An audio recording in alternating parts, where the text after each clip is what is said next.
Hi everyone, and thank you for coming one way or the other. We're going to go until about 8:15. Let me tell you that my thought in doing these two books was not just that I do think they're future classics, they're books that will have staying power, this and Cloud Cuckoo Land. One of them just 2 years old, this one 5 years old. But each of them are realistic novels about characters who we're supposed to accept as people, and at the same time that have elements of the unbelievable, supernatural or quasi-scientific. And it turns out a lot of literature, once you get out of a sort of conventional literary fiction, including great fiction, Tolstoy and Jane Austen and Dickens, a lot of good literature has elements of not just the imaginative, but the imaginary, the hard to believe. So I thought we'd talk about that. I'm going to come at this book in this way. A couple of weeks ago, I did with a private group in New Haven, the Brothers Karamazov, which I had never done with a book group, and generally would not do with a book group. It's 900 pages. We have an hour and a half. How can you get enough out of an hour and a half to compensate for having read over the summer a 900-page book? And worse, they had read it and we were supposed to talk about it in September. The September meeting got canceled, so having read it in the summer, the women and I who were talking about the book were meeting in October. But this is what we did, and this is what I'd like you to do now. Suppose you knew nothing about this book other than that you've read it. How many of you have been able to read it? Yeah, so now you're on the hook. I've remembered everybody who put their hand up. Suppose you didn't know anything other than reading the book. Forget what you read on Wikipedia or from the book, the material in the book other than the novel. If someone asked you, what could you say about this novel in preparation for going to a book group? What are some things you can say about it that are clear that you would tell somebody about it of any kind? So for example, when we talked about Dostoevsky, the group said it's a murder novel, and it is. It's a family novel. It's very discontinuous, jumps all over the place, and other things about it. What can you say about Unburied, whether you want to sound impressive or not? What I mean is, to say about Dostoevsky, it's a murder novel, and if you didn't know that, catch up. Somebody murdered old man Karamazov, and he has 4 sons, and the question is, who did it? You don't have to be a literary scholar to say it's a murder novel, it's a family novel. What would you say about Unburied? Yes? It's a coming of age. Say again? A coming of age. Yes, it's a coming of age, certainly for Jojo, and by extension, Richie. They're almost the same age. And it's clear, you understand that I'm asking you to participate so that I can pile on. Richie is a kind of surrogate for Jojo. And it's a coming of age of both of those boys, absolutely. And coming of age is one of the great genres in literature. Yes. What else would you say about it? And welcome back. I now see who you are. From Willoughby Wallace. Yeah. Right. Well, good night. Oh, yes. It's a multi-generational family novel. Yes, it's a family novel over generations, and some of those generations are dysfunctional. And like many family novels, the bond between the grandchildren and one set of grandparents is much more functional and nurturing than either the parent or the other set of grandparents. But yes, it's absolutely, you might have done a family tree. I had to do a little one. I had a teacher who was a mentor of mine in college who said, be wary of any novel where there's either a family tree in the beginning or a map.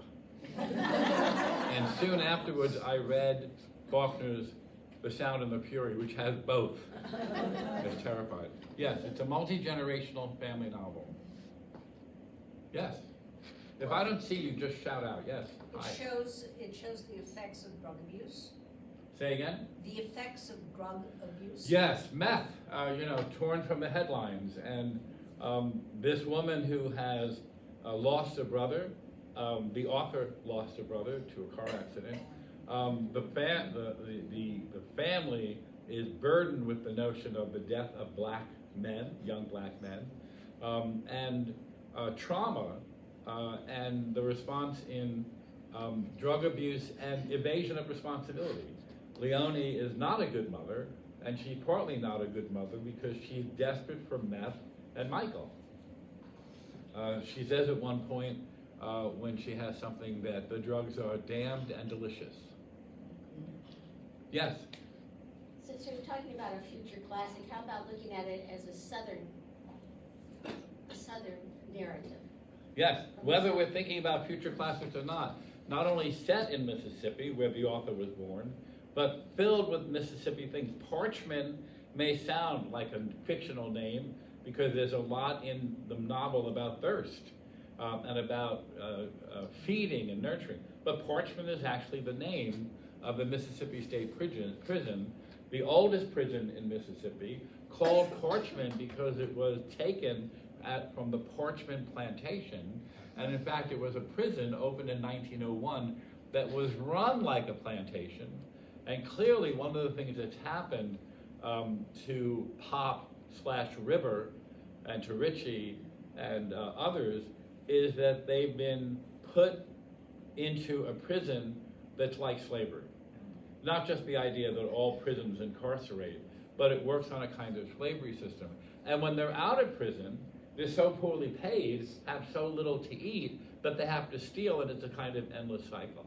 The book is very much focused on this family. Not a whole lot happens in the book in real time, right? Very early on, they're going to the prison. They have this brilliant idea to bring drugs with them, duh. And then when they come home, Leonie and Michael are going to leave. Ma's dying. A lot is remembered, experienced, recalled. But let me not mislead you. But what actually happens in real time is pretty concentrated. But the novel has implications for an entire system of social justice that is very much a Southern system. The rabid racism of the other grandfather, who is a retired sheriff, who won't call JoJo by his name because it's his name, Joe, and who won't let them in the house. Even though his son, a white man, married a black woman, which is part of why he has so much hatred of them. And this is 10 or 15 years, Hurricane Katrina. This is not Jim Crow South 40 years ago. Yes, absolutely a Southern novel. So Yeah. I haven't read the whole book, but I'm struck by the concept of Just a time little louder for everyone in Time. the room. and how The concept of time. and how it is, the past isn't really the past. It's right with them. Even though we're going through this journey, we keep pulling in the past. Right, and at one point, JoJo understands that time rots everything. It says time eats everything. Everything gets older. But of course, time also heals all wounds. And what Richie needed was time to get out of his limbo and into a world of death, to be at peace. Sing, Unburied, sing is tell us what you need, and we, through the singing of Kayla, I do think that the author is channeling Beloved, where a young girl, a young woman, sings to exorcise the demons from the town. So time cuts more than one way. Time for Richie is just suspended. He doesn't even have the peacefulness of death. Whereas Gibbon, JoJo's uncle, who was killed by a white man, Michael's cousin, over a bet, and railroaded by the system, and the man who did it got a very lenient sentence. Gibbon and Ma, we're told, will be at peace. We're not going to see them as ghosts anymore because they've had a good death. And in fact, Gibbon has come to take Ma away. And then the question is, what do you do with the other restless souls? We should say that one of the supernatural elements is not just that dead people can be seen, but like the Sixth Sense, JoJo and his sister see dead people. They have the gift. And of course, that's a long tradition in literature, art, history, and some people will say in real life. You may know people in your family who believe they have, or you believe they have, or let's not quibble, have that kind of gift to connect with things. And that's part of the supernaturalism in the book that is not presented as science fiction. In the same way that JoJo doesn't really exist, he's just lines on a page, but we believe in him, you have to accept the supernaturalism of the book in the same way that you cannot do justice to Beloved if you don't believe that that's the dead girl come back to life many years later. She's older, she has a cut on her throat, and so on. This is still my question, what's the book about? What can we say about the book? Are you going to make a contribution to my original question, is my question? Well, a question concerning what you just said. Okay, All throughout the book, the supernatural also embodies. can you talk a little louder? All throughout the book, the supernatural embodies animals, plants, the wind, the sun, the soil. What about that? What about death? Yeah. How much time do we have? I'm sorry, what does that question mean? What about death? Oh, what about that? Oh, I'm sorry. The short answer I would say, I'm sorry. I was wearing my mask today in another place where I was closer to people, and I don't wear it when I don't wear my hearing aids when I'm wearing my mask because it knocks them off. I'm sorry. If the novel were just about a woman who has healing powers and children and family members who can connect with the dead or see the dead, a grandfather who knows everything about nature and wants to teach the grandson of the rite of passage how to gut a goat, you'd say this is one of those novels where these people, in this case rural black people, are very close to the earth. You know, one of the myths that sophisticated majority people think of is that those people, they're more basic, they're more elemental, they're more primitive, and you have to be careful that it doesn't go into a kind of, bias about their animalism or their naturalness. But it turns out that that's not enough, because the problems of the world are not caused by nature, despite Katrina. Katrina kills 1,800 people, devastates $100 billion or more of damage. But nature also heals. The problem in Bois Sauvage is not nature, it's people. It's the social system. And in so many novels, there's that tension, or you might say that synergy, that you have to live in a world of nature and you have to live in a world of men and women. Yes. Oh, wait, can I ask if there's anyone waiting to speak who hasn't raised his or her hand yet? Yes. I think it's a very sensuous novel in the sense that it elicits, at least for me, all my senses. My sense of smell, of visual sense of hearing, in the way things have been described in the book. Right. We should mention, I think one of the things that conveys that is we should mention what hasn't been mentioned yet, and almost always is one of the last things to be mentioned when I ask about a book. People talk about themes and ideas, but not methods. It's told by 3 first-person narrators. Every chapter is narrated by somebody. Half the book is narrated by JoJo. He has more chapters than anybody else. Half the pages are JoJo. He has the first chapter and the last chapter. Next most is Leone, who has about 1/3 of the book, and the remainder to Richie, as you might expect. It's also told in the present tense. Did you notice that? So those of you who've been coming here for years, are you raising another issue? Sorry, there was a ... I wasn't quite done yet. That's right, there's no reason why you should have seen it. I like to think I know what death is. When I wake up, it's mid-morning. That is not the tense of most literary fiction. Most literary fiction says Anna Karenina came down the stairs. When? Right now. But we say came down the stairs because that's the historical path that most novels use, right? He was a poor boy, born in whatever. No, he is. We don't say he is. Every narrator speaks in the present tense. It doesn't mean they don't remember things in the past tense, and Richie was a boy who, but they're telling it now. Those are 2 kinds of immediacy. The immediacy of someone telling you a story now, and now being the present tense. The reason you don't notice it is because it happens more and more frequently now, but it's still not typical. And it's one of the ways that authors, without calling attention to themselves, get you to see something as immediate, the way that certain filmmakers know that they can change the lighting in a movie and it will change your mood, whether it's high light or low light.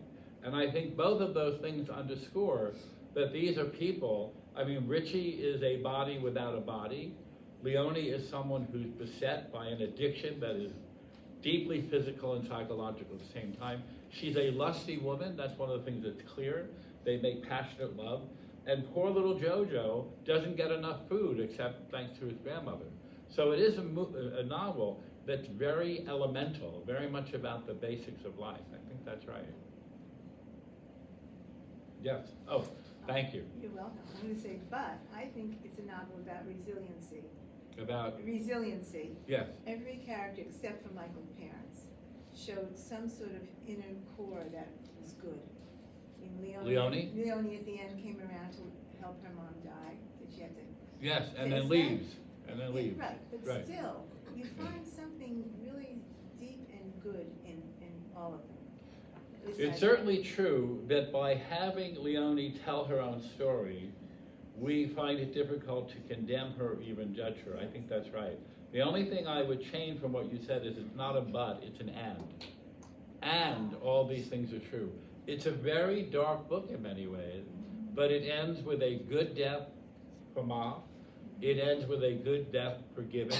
Richie is laid to rest because he finds out that horrible thing that happened long ago, which was an act by a very kind, wise, solid man of killing Richie so he would not be killed in that horrendous way. Emmett Till, you know, that kind of, it's not enough to kill them. You have to torture them and then maim their body as if there's something about their physical self that is abhorrent. All those things are true, and yet, sing Unburied, sing. The singing puts them to rest. Yes, I think it's both those things at once. Yes. What is your take on why the novel started? You mean the whole, you're asking this of everyone, of course. Oh, Yes, everyone. the collective you. The Yes, what collective is your view take? Of why did this novel start with this killing of the goat and having this young child have to be part of that? Any goat killers in the room? You gonna answer that question? Yeah. Good man. Well, partially answer it. Partial is good. Okay. Pop is trying to get Jodo to be a man. You know, whether that's appropriate or not is, he's 12, 13 years old. But whether that's okay for us or not is a separate issue. And that's what I think, that's what Pop is trying to do, is to raise a kid who will become independent and knowledgeable about how to survive in the world. And I think that's part of it. They live on a farm. You have to eat the animals you raise sometime. I've never eaten a goat. I have no plans to eat a goat. But I can imagine that goats get eaten in a significant number. And everybody in this room who's been involved in any kind of generational thing with somebody younger has had to tell someone, well, you just have to do it. That, I need you to clean out the inside of this already sanitized butterball turkey. You just have to pick out the last one. Ooh, I don't want to do that.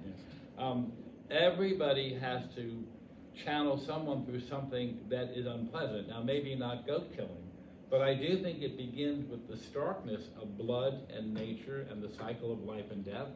And children who are raised on a farm, who are not blighted by having a mother they hate and are ashamed of. I mean, they give each other grief on that car ride. And she knows he has no respect for her. I mean, that's an important part of his dynamic growing up. And we meet him at 13 years old that very day. That's his birthday. But in this world, I think his grandmother and grandfather are saying, you don't have that advantage. You have to be tougher. And one of the ways to be tougher is you got to know how to gut a goat. Yeah. You know, in spite of that,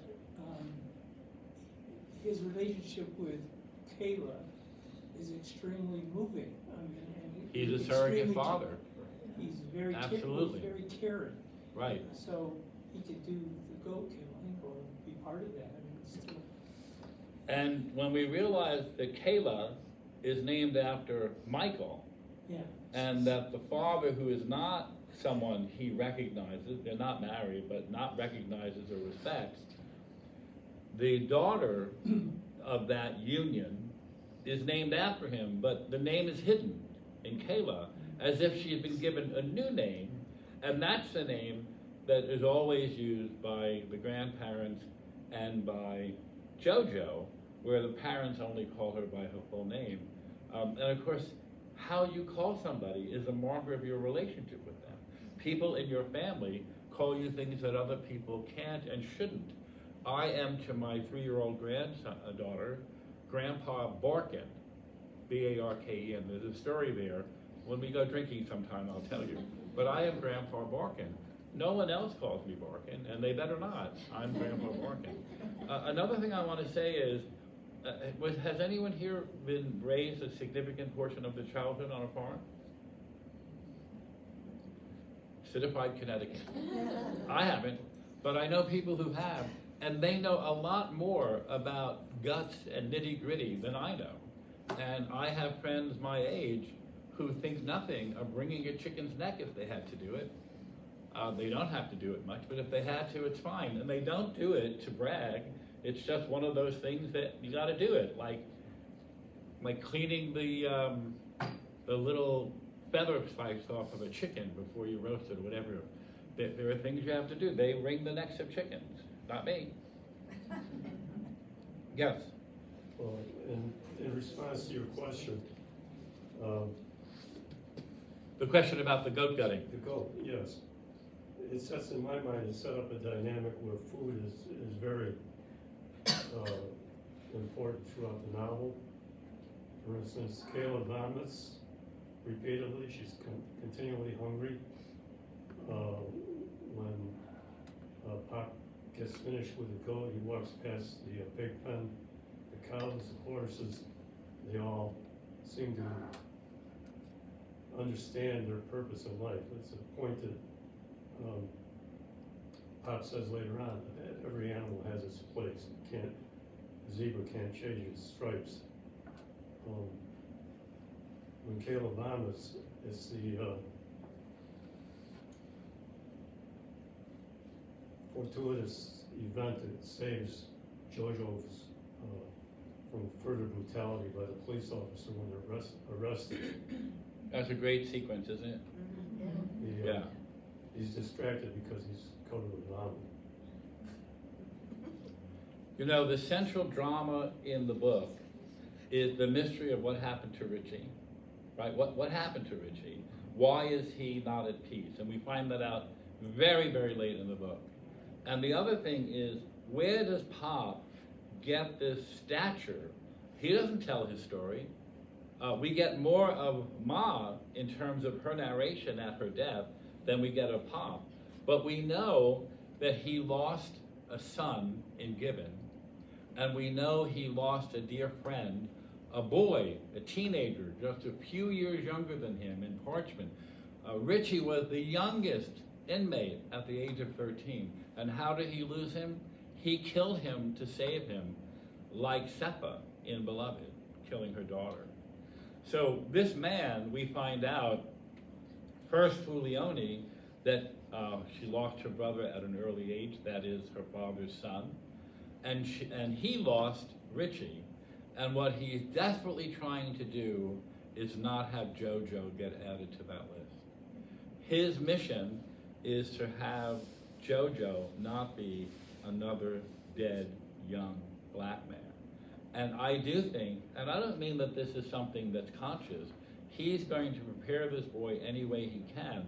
And as you said, sometimes killing is a good thing, whether it's a goat you have to eat or a boy you're going to save from a fate worse than death. He's going to wind up dead, but he's going to be tortured and desecrated beforehand. And even with that, Pop has carried that burden. And part of JoJo's rite of passage is he's old enough now to be told that story. Yes? So You're gonna have to talk louder with the mask. You don't have to take it off, but just talk louder. I don't know if it's a coincidence then that the grandfather slits the goat's throat and Richie's throat.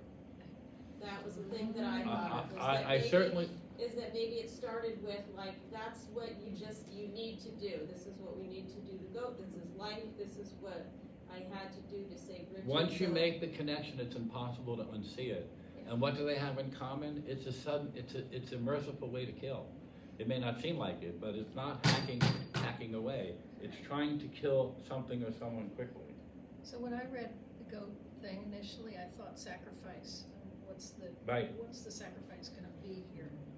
And Right, and lots of traditions, not just the Judeo-Christian tradition, have that notion of sacrificing, and sometimes sacrificing and incinerating, not even eating, just killing the animal and offering its burnt carcass up to the powers that be. But yes, I do think, and so this book that is very much realistic fiction. These are real people with serious issues and problems and gifts and values who are living in a specific time and place in Mississippi, 2005 after Katrina, going to a real place in Parchman, alongside these believable things. And you know, the thing about fiction is, if you believe a little, you can believe more.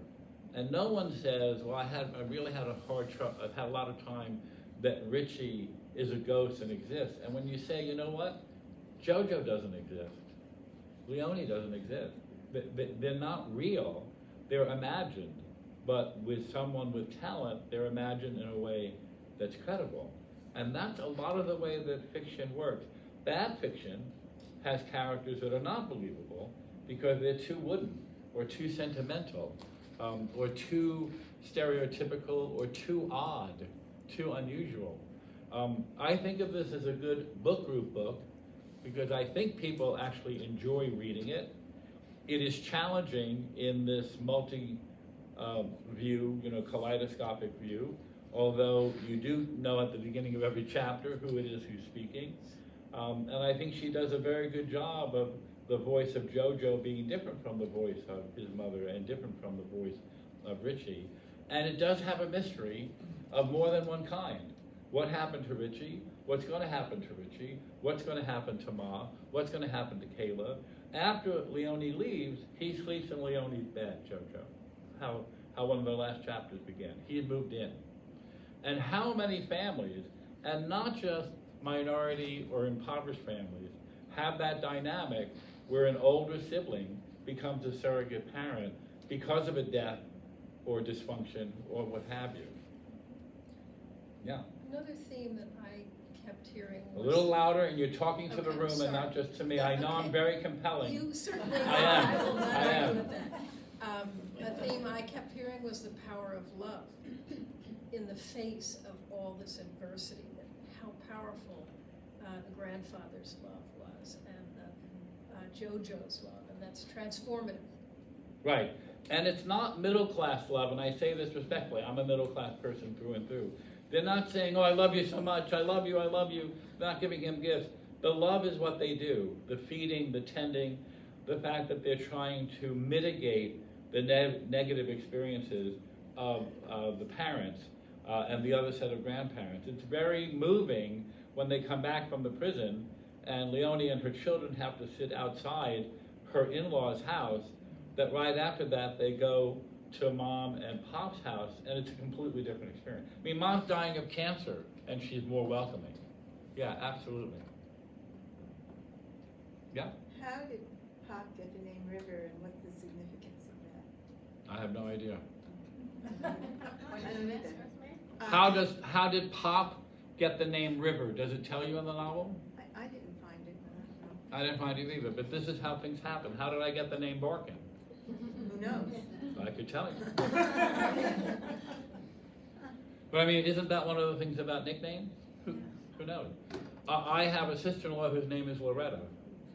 Later on in her life, her sister gave birth to a baby named Loretta.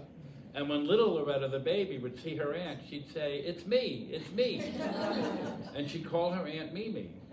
And now, that that niece and all the children that age, including my three children, call Aunt Loretta Mimi. Go figure.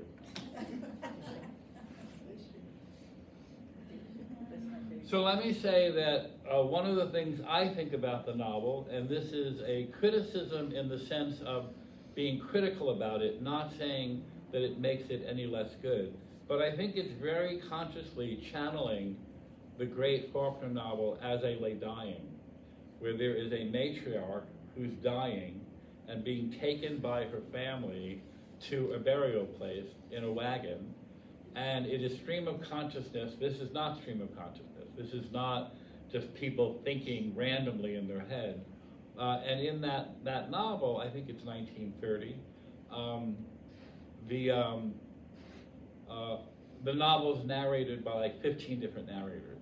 So it's all first person. That is, there is no third person narrator. There's no stage manager talking to you about the truth.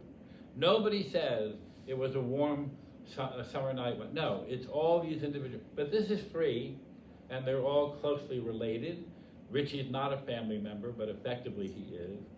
In As I Lay Dying, it's much more chaotic. But I think she is quite intentionally, and maybe as a kind of homage, channeling As I Lay Dying. Has anyone read that novel? It's not an easy, none of Faulkner's easy. As I Lay Dying is particularly difficult. But the reason I mention it is that I'm sure that this is one aspect of this book that is off-putting for some people. Did anyone in this book find it unpleasant or difficult to read because of the multiple narrators and the ships? See, you get the best people here. The reason, see, this is a skewed sample because those other people didn't come, that's why. But, As I Lay Dying is a book like Ulysses that you think is trying to keep you from reading it as it's inviting you to read it. I mean, it's so difficult. Brothers Karamazov as well. I think the thing about this extraordinary woman, Jasmine Ward, who won a MacArthur so-called Genius Award in the same year that this book came out, and this is not her first book. I recommend to you her other book, which I think is even better, Salvage the Bones. I think it's a more engaging novel and less architectural. There's a kind of studied, this is a book that my undergraduate students would find it easy to write papers about. Do you know what I mean? There are lots of themes, lots of ways into it. Some books are so matter of fact. A couple of weeks ago, I did the Betty Smith novel, A Tree Grows in Brooklyn, and I did something I've never done before in 30 years of book groups. I did it by the way my calendar worked out, back to back in two different places on a Wednesday and the next day, in the Thomason Library and by Zoom in the Wilton Library. And that's the kind of book that if I taught to undergraduates, and I can't, because she's not considered a significant enough writer that she would be in a college lit course. She's in high school and middle school lit courses. That's the kind of book that if I gave to them, they wouldn't know what to do because they can't see the architecture or the symbolism. There's symbolism. There's a tree that's growing in Brooklyn. But if you give them an assignment, you have to say, write about the symbolism, but not the tree. And then they're like, what do we do? Because it's so slice of life and so genuine, so down to earth. It's like the good earth, that young people who've been trained to look for difficulty, that's how you get good grades in school. You find irony. And I'm not mocking them. These are the people I teach. They would love to be able to say, I noticed that there's throwing up, there's thirst. The grandmother talks about water, parchment. Oh, wait, I've got a paper. This is going to be great. Again, I'm not mocking them. Salvage the Bones is a more straightforward, direct kind of novel. And it has as much literary quality as this. It just doesn't have as much flash. I am a great fan of Toni Morrison. My favorite novel of hers is Song of Solomon. I think it is an absolute masterpiece. But it is not the architectural accomplishment of Beloved, which won her a Pulitzer Prize and contributed to her winning the Nobel Prize. Beloved is her greatest novel. It's not my favorite. I think this is a very good novel, but I prefer the other one. Hi, yes. Hi. Could you describe what you mean by architectural? Well, I can. You're not leaving, are you? I am eventually. Did I miss something in the contract? So, there are 15 chapters. Jojo speaks in the first chapter, his mother speaks in the second. Jojo speaks in the last chapter, his mother speaks in the one before that. That's architecture. Why should Jojo get the first and last chapter? Read the book. What I mean is, there is a relationship between the form and what it means. And that's not true of all books, because the form isn't so obvious or clear. And it's part of what the book is doing and not apologizing for. You don't write a book where there are 3 characters, one of whom is a ghost, who narrate the chapters of the book.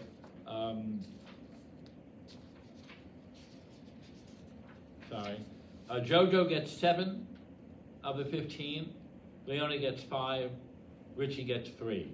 And I just explained about where they come. And again, half of the book, the pages, is Jojo, 38% the mother, 12% Richie. You don't do a book like that and expect someone to say, I got so caught up in the realism. Because working against the realism of Jojo as a boy who is both innocent and experienced, he's a great combination, very American, like Huck Finn or Holden Caulfield. Still a kid, but has a lot of toughness and experience. He doesn't act like a kid when it comes to defending his sister. But there's a lot of stuff he doesn't know. Those things are all very true. But when you read the book and you move from chapter to chapter, you're always being reminded this is a book. This is a book where there's a character named Richie who's now taking over the narration. It's like when you're watching a movie and you're really caught up in this romantic scene and it's very, very moving. And then the screen goes to black and a title card comes up, Brussels, 1964. That a title, this is where we are. And you say, well, that's not real. That's what movies do. In real life, if I was watching this couple, I would never see someone come in and say, by the way. So it breaks the spell of the movie, but most movies are good enough that you get over it. This book is constantly reminding you, I have created a set of narrators who are taking turns telling you a story that all comes together, but in disparate parts. And that's one of the aspects of modernism, of 20th century literature. Donald Barthelme, B-A-R-T-H-E-L-M-E, there'll be a quiz, is an American short story writer who said that collage is the art form of the 20th century. Picasso and another artist whose name I always forget are credited with creating collage. What is collage? You rip something up and put it back together to be something new and not new. Every piece of collage looks like something new, but you say, oh wait, those are blue jeans. Wait, I can still see the wedding invitation down there in the corner. That's the point. It's something new and it's not something new. Barthelme's point was that modernist literature has the power of seeing something new in something that's old. And I do think that one of the ways this very fractured family is brought together is by fracturing the narration. If you have a book where 3 members of the family, and you all know what I mean when I'm calling Richie a family member. He's essentially a kind of brother/son to River, right, to the grandfather. If you have 3 family members who are narrating, they're not talking to each other. Yes, it's true. Richie talks to Jojo in one of, in his chapters and his chapter, but there's no scene where instead of 3 separate narrators, each partitioned from the other, they're all at a barbecue, which is a lot of how life goes on. Look at this. I mean, I'm yammering away, but you're all here. You talk, you'll talk again. Mark my words. A lot of life is collective talking. When you have a novel that presents people who are connected but disconnected, JoJo and his mother, Richie from the family. One way you do it is you let them tell their own stories. It emphasizes the realism. It gives each of them a real authority. It does that thing of convincing us that these people are hungry. They smell the smells, they experience what they're experiencing. We're getting it firsthand.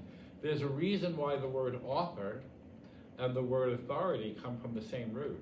If you tell your own story, you're the authority on your story. We can't say JoJo has it wrong because he's not telling us what's true, he's telling us who he is.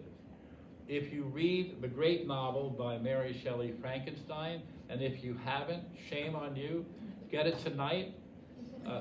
Read Cloud Cuckoo Land tonight. Tomorrow, read Frankenstein. Frankenstein has 3 narrators. A sea captain who's met these 2 men, the doctor and his creature, the doctor who created the creature, and the creature. And when you read the novel, the beginning and end of the novel, like bookends or Russian dolls, is the captain talking about what he found and then at the end telling you the end. And then he turns the narration over to the doctor who he's found at the South Pole. And the doctor tells his story about how he created this monster, this creature. And then he stops talking, and box inside a box, the creature takes over. Creature tells his story. In the movie, fire. No, in the novel, the creature reads Paradise Lost. How many of you have read Paradise Lost? He has learned language and he has educated himself. But then the creature stops talking, the doctor comes back, the parentheses the other way, the doctor stops talking, and the captain talks back. You say to yourself, this is magnificent, but they're not talking to each other. And the whole point of the novel is the creator is so vain that when he makes an ugly baby, he disowns him. And so Papa won't talk to baby. And the captain, who has just been writing in his ship's log that he's so lonely traveling to the ends of the earth, he wished he could find someone like him who's an adventurer, an explorer, someone who's looking for new worlds. Victor, right here's your guy. This could be your best friend. But they're not talking to each other.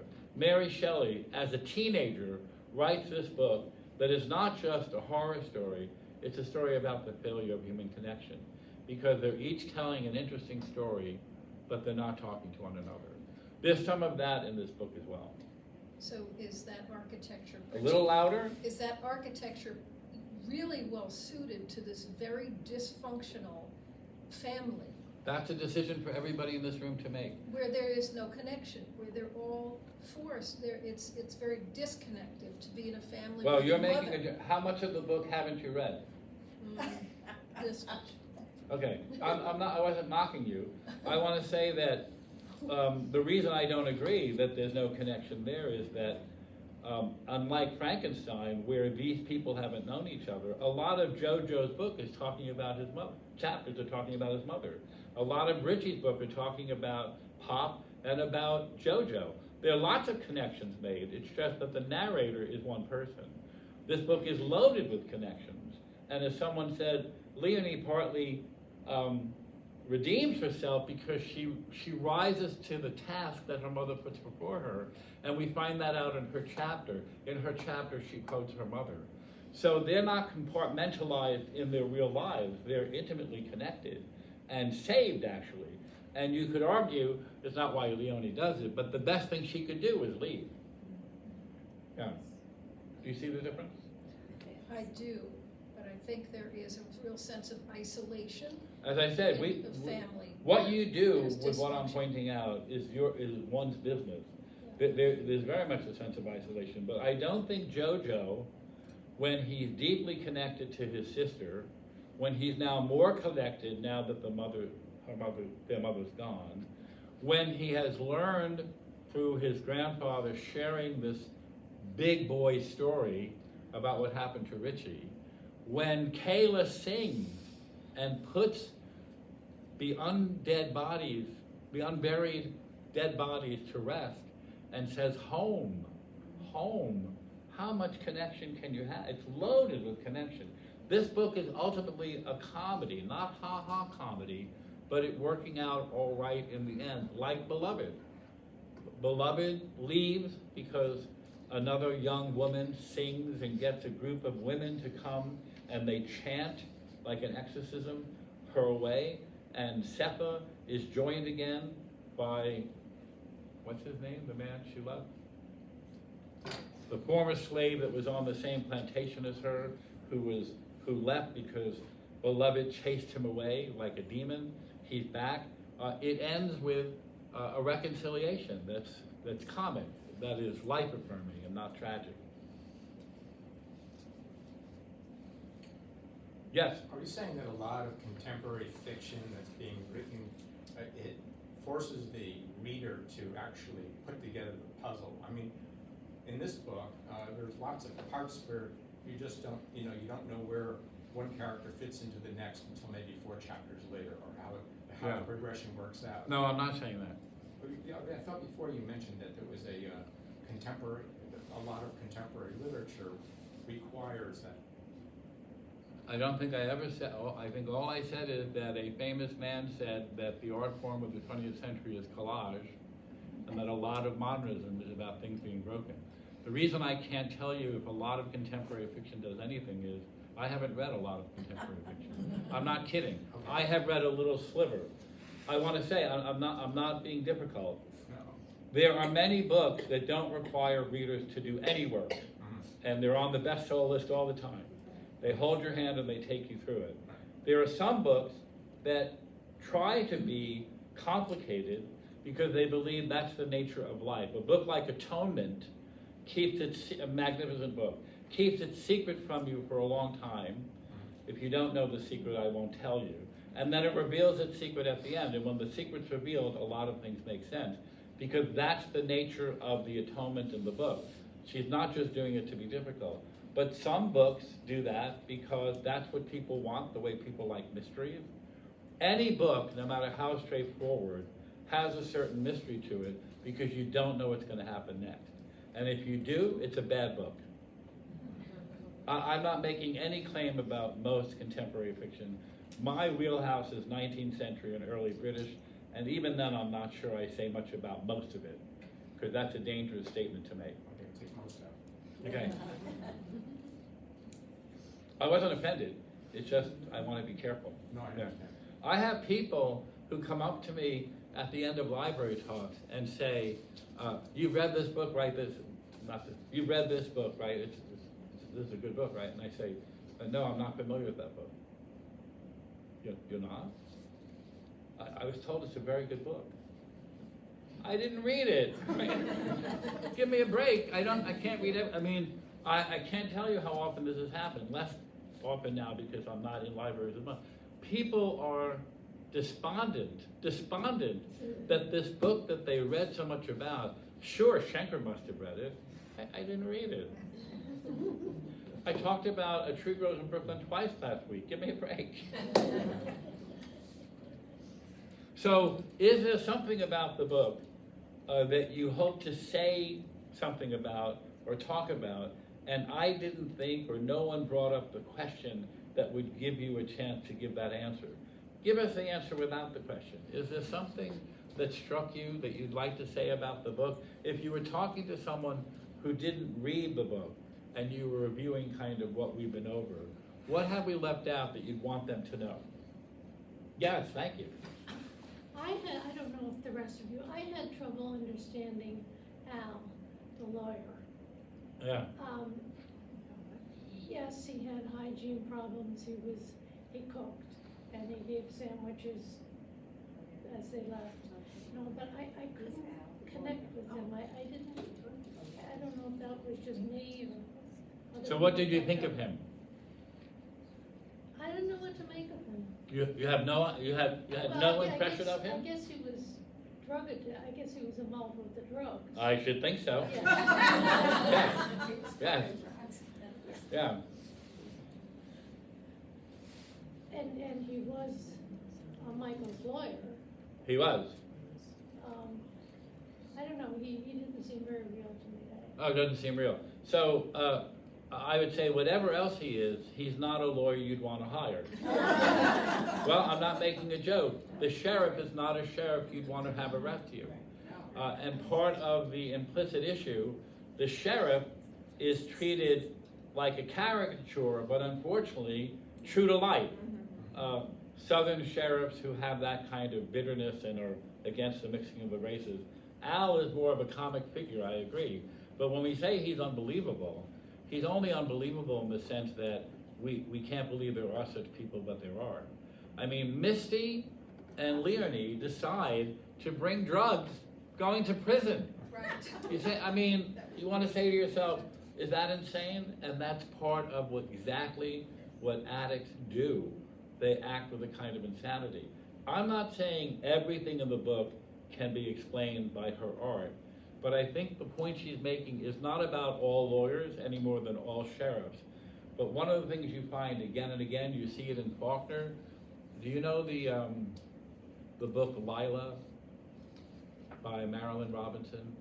It is one of the great novels about deprivation, about a woman raised in deprivation and finding salvation in a marriage. This is the author of Homecoming, and Lila is part of a trilogy, and the other ones I'm forgetting, but maybe you remember. Home, and a third one about the same family. Why did I bring that up? Oh, we don't read many novels about true deprivation. We read about poor people, we read about lower middle class people, we read about people who are struggling, trying to get ahead. I don't do many novels that are truly about deprivation. When you're in a world of deprivation, one of the things you realize is you can't rely on a lawyer or a clergy person or a officer of the law. This novel has grandparents, but think about how many novels we read where someone's in trouble, they don't have relations. There's no Aunt Meg to help them out. Yes, in Jane Austen, loaded with relatives. But in a lot of modern novels, people who are lost don't have a best friend, don't have a church, a community center, a lawyer, a cop, a judge. And it's part of the ways that implicitly the novel registers these people don't have the kinds of things you take for granted. If you went home tonight and found yourself in some kind of serious problem of personal unrest, I don't mean the dark night of the soul, but you're troubled, think about the number of people you could call. What would it be like to have nobody that you could call when you were uneasy? And there is a kind of fiction where those characters are brought to life. It's hard reading. Yes? I like this book a whole lot more than Salvage the Bones. A lot more than? Salvage the Bones. Uh-huh. And it inspired me to the point where I read up a little bit about the author, Jasmine Ward, and learned from what I read that she was accepted into the Great Writers Trail in Mississippi that included Faulkner and Richard Wright. And as part of her acceptance speech, she said it's a calling when she moved back to Tulane to teach creative writing. So do you feel that there's a purpose to her writing? As well as, do I feel there's a purpose to her writing? yes, in addition to her ability to write, which is So I read two of her books, the two I mentioned. What do you mean by a purpose? You mean she's trying to do something about the world with her writing? yes, more or less. Gee, I hope I haven't wasted 55 minutes. Everything I've said tonight is to talk about this book's implication for the real world. These are not just characters on a page. Young black men are dying always. These things that happen where people accept this gifted black athlete until he embarrasses somebody by being right, and they kill him, and it's conspired to cover it up. That's happening now, tonight, somewhere. Everything I've said about this book is not meant to be bookish. It's why I said that this book is not just about nature, but about society. She's writing this book to reveal to people who have a comfortable life, who don't see this kind of thing, what it might be like. And those people might say, you lost me with the dead boy. You lost me with the notion that this boy is actually alive. And you'd want to say to them, but don't you see the book's trying to make real the fact that River Pop's experience is that thing that he did will not let him rest.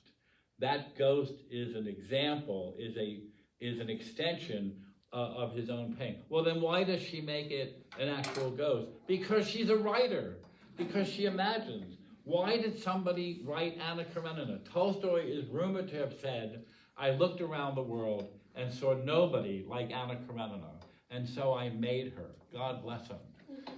People think that what art does is that it represents reality, but Leonard Cohen thought that art fills in the gaps of what reality didn't do. So your job as a poet or a singer is to find the spaces and make the art fill that space. I think this book does have a purpose, but I think its glory is it doesn't hit you over the head with it, and you could read the book and possibly be won over to the idea that this is true, even though it's unbelievable.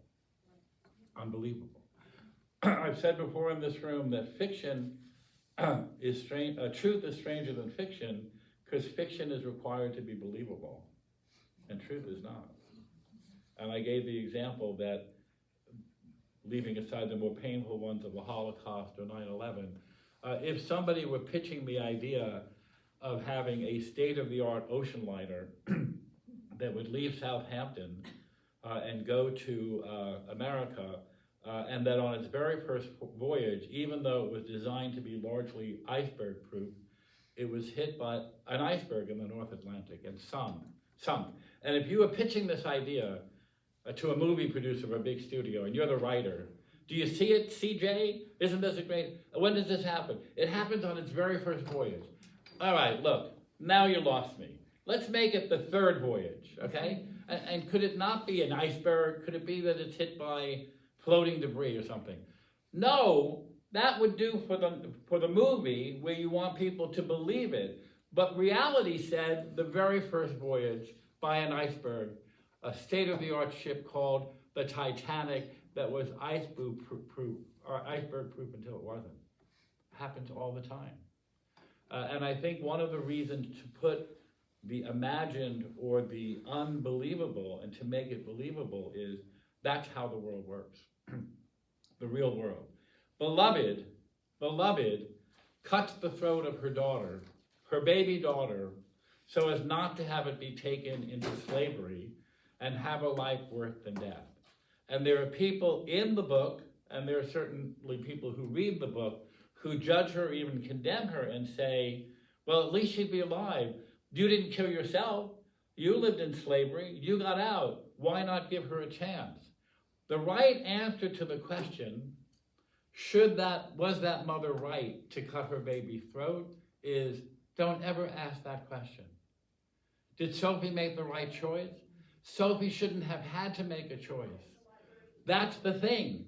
And what the novel does is it takes this terrible situation, a sadistic Nazi or these white men capturing black babies for slavery, and it makes an impossible situation. And the right answer to what should she have done is none of your business.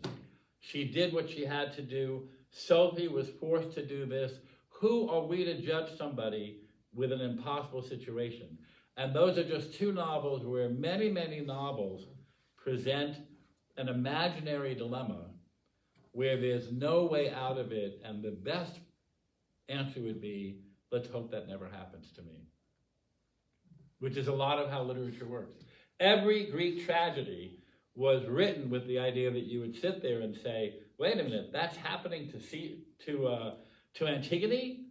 She was a princess. I better be careful. Let's go to temple next week because I got to get on the good side. It was meant to terrorize you into realizing the world is a dangerous place and impossible choices are set for people. I'll give you another because this is the nexus of tragedy. Antigone's father, Oedipus, turned out to be an enemy of the state without knowing it. He killed the previous king, who was his father. He didn't know. He slept with that man's wife, which was his mother. When he finds out what he does, he blinds himself and he goes into exile, because both those things, the killing of a father and the the incest with his mother, were thought of as being even worse than the modern mind thinks of them, fundamentally unclean. Well, now his brother Creon has taken over the kingship, and Antigone, Creon's niece, has two brothers, one of whom has fought to take down Thebes, the city where this uncle is, because they want to restore Oedipus's people, and the other brother fought on the other side. And one of the brothers gets killed and is lying outside the gate, one of the rebel brothers. Have I lost you? Yeah. Creon, the uncle, says to his niece and everybody else, he was a traitor to the state. He cannot be given burial rights. His body stays there to rot. And Antigone says in the play, yes, he's a traitor to the state, but he's my brother. And as my brother, I'm obligated to give him burial rights. Again, a very important thing, not just for show, to the Greek mind. Because a person can be both the sister to a terrorist and a sister who loves her brother. She can be both things. She can be a citizen of Thebes and she can be a sister. What she can't do is both bury and not bury her brother. The world makes you choose Sophie, beloved, Antigone. That's the tough thing. You can be of two minds. People are of two minds constantly. You can't be of two actions. That's the tragedy of the limitation of the world. And so many books, whether they're a choice as stark as the ones I'm talking about, have that issue. Are you going to do this? Or are you going to do that? When you can say a reasonable person would want to do both or neither, but you can't. I hope that makes sense to you as a good example. Stunned into silence. I love it. You know, I think the lawyer was in that situation. He obviously was a drug addict, and they knew that. To pay him, they brought him drugs, is my assumption. But he made that decision, the lawyer made that decision to take the drugs because he needed them for himself. Instead of saying, no, you find another way to pay me.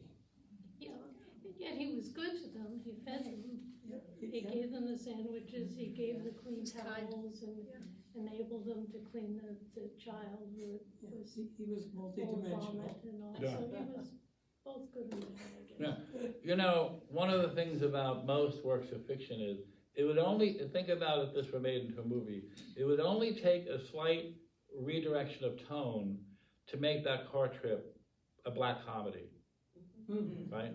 Child throwing up, they're bringing drugs to prison, Al is a piece of work, you know, and you say to yourself, it's just a matter of tone whether this is something that is deeply disturbing or so unbelievable as to be comic, like a black comedy. I can't believe this is the way this is working. I thought the two children, Jojo and Kayla. I'm sorry, start again? I thought the two children, Jojo and Kayla, represented hope for the future. Absolutely, yeah. They were Yeah. amazing. Yeah, they are, in the best sense, a couple that is a family unit, and his protection of her is absolutely touching and believable.